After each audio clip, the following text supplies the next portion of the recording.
Hey folks, Brad here today with 715 Motorworks.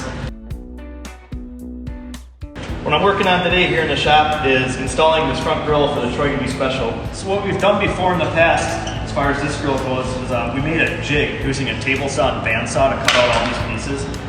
It works.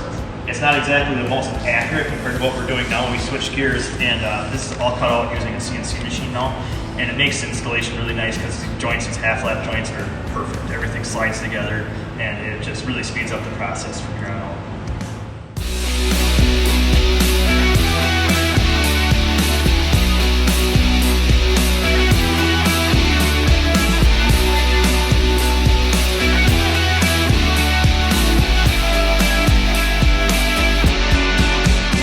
Kind of see how we put it together. These slats here are each individual pieces. So there's a half lap joint right here that you slide everything together and then put a spot weld, and that kind of creates the shape of this round that matches this right here. And then after that's done, you got to build these brackets, and there's 4 dzus fasteners that hold it in place of the car. This is actually a pretty slick setup because if you ever want to do any kind of suspension adjustment, the 4 dzus, this whole grill pops out, and it's very easy to get it right in here and adjust anything that needs to be adjusted.